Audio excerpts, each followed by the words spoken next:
एहसान, घर बसाने के लिए बहुत कुछ बर्दाश्त करना पड़ता है। कर तो रहा हूँ अम्मी, उसे भी तो समझाए। मेरा नहीं तो कम से कम मानी का ही ख्याल कर ले। तुम लोग को इस मासूम के बारे में सोचना होगा। आप मुझे मेरा जुर्म तो बताएं। आपके कहने पर मैंने तानिया से शादी की। 9 सालों से अपना हर फर्ज तो निभा रहा हूं मैं। लेकिन ये जो आसेब तुम्हारी रूह से चिमटी हुई, खुद को उससे रिहा करो। ये सिर्फ वहम है दानिया का। वो कहती है रातों में पहरों जागते हो तुम अपनी नाकाम मोहब्बत के सोग में। कोई औरत ही बर्दाश्त नहीं कर सकेगी कि उसका शौहर उसके पास होते हुए भी किसी और के ख्यालों में जकड़ा रहे।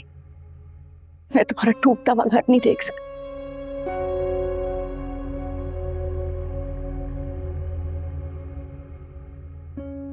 आप परेशान ना हो,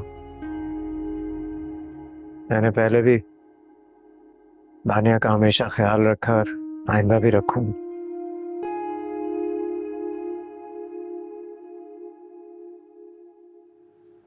मुझे अब तुम्हारी किसी कोशिश की कोई जरूरत नहीं है, और बेहतर है कि तुम अपने आप को इस खुशफहमी से भी निकाल लो कि तुम मुझे खुश रखने की कोशिश कर रहे हो। इतने सालों से जिस तरह मैंने तुम्हारे साथ गुजारा किया है, ये मैं ही जानती हूँ। बस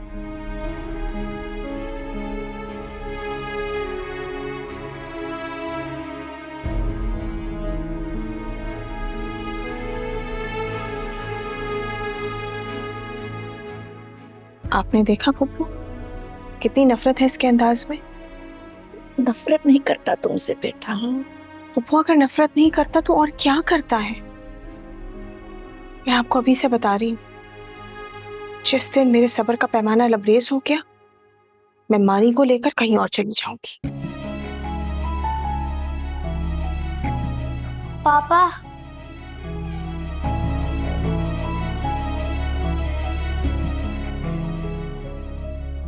होमवर्क किया मेरे बेटे ने?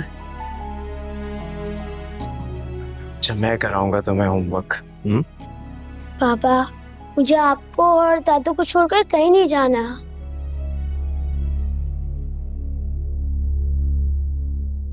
और मैं तुम्हें कहीं जाने भी नहीं दूंगा।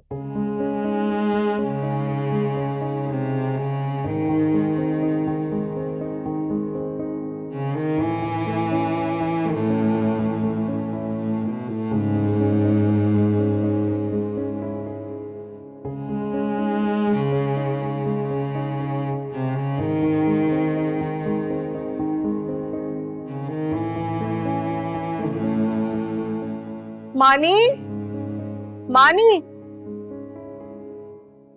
इधर आओ, इधर आओ। मुझे यकीन था तुम वापस आ जाओगी।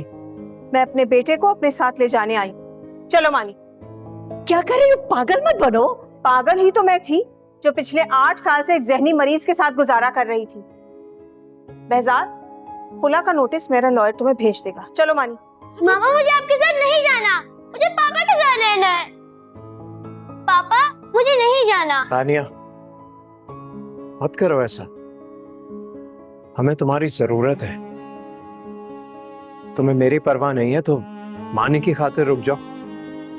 बेटा मैं तुम्हें यकीन दिलाती हूँ, सब ठीक हो जाएगा। कुछ ठीक नहीं होगा। पिछले 8 सालों से मैं सब कुछ ठीक करने की कोशिश कर रही हूँ। अब मेरा सब्र का पैमाना लबरेज हो गया। अब बहजाद, तुम्हें मेरी कोई जरूरत नहीं है। तुम्हें मेरी कभी भी जरूरत नहीं थी। तुम्हें हमेशा से उस औरत की जरूरत थी जो तुम्हारी मोहब्बत को तुम्हारे मुंह पे मारकर चली गई। तुम जानती हो, बहुत समझदार थी वो। उसे तुम्हारे बारे में बहुत पहले अंदाजा हो गया था कि तुम्हारे साथ रहना किसी सजा से कम नहीं। तो ठीक है, तुम्हारा जो जी चाहता है करो। मैं अब तुम्हें इस रिश्ते को निभाने के लिए मजबूर नहीं करूंगा। उसके नाखून लो। तुम दोनों इतने बेहिस हो जाओगे तो बच्चे का क्या बनेगा? मैं मानी को कभी खुद से दूर नहीं जाने दूंगा अम्मी। चलो मानी। मानी, चलो मेरे साथ, चलो। नहीं मामा, मुझे आपके साथ नहीं जाना, मुझे पापा के साथ रहना है। नहीं।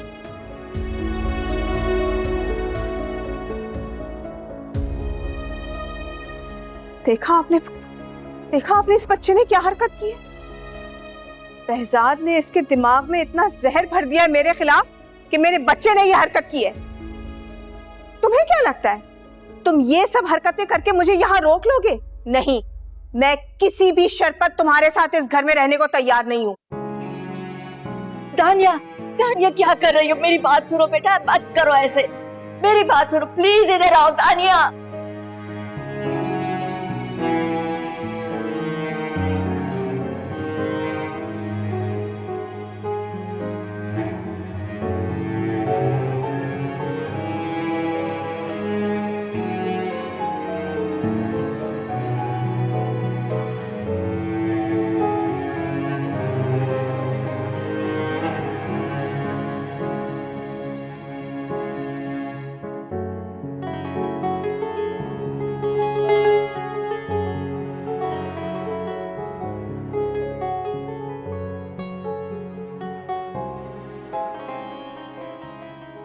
इतने अरसे बाद भी तुम्हें मेरा नाम याद है? मेरा नाम याद है तो ये कैसे भूल गए कि तुम्हारा अब मलिहा से कोई ताल्लुक नहीं?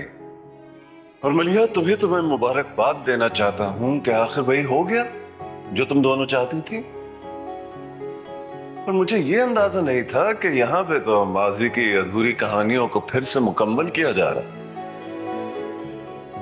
मलिहा, तुमने बहुत बदला दिया है।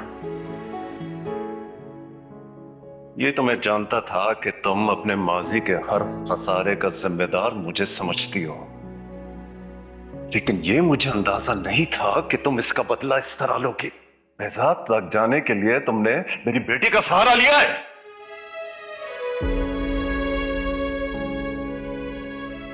बेवकूफ लड़की, तुम्हें तो आइडिया भी नहीं कि कैसे बेहजाद और मलिहा अपना ताल्लुक कायम रखने के लिए तुम दोनों का इस्तेमाल कर रहे हैं। मैंने तुम्हें इस्तेमाल नहीं किया, गलत कह रहे हाशिर भाई।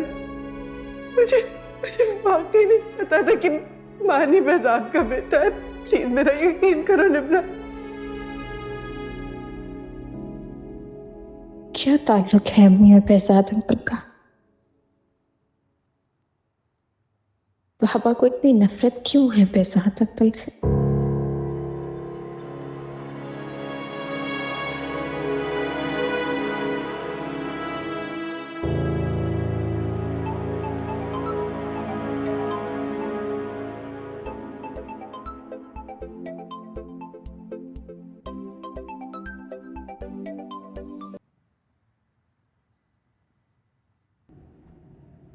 अब तो तुम्हें मुझसे बात कर लेनी चाहिए।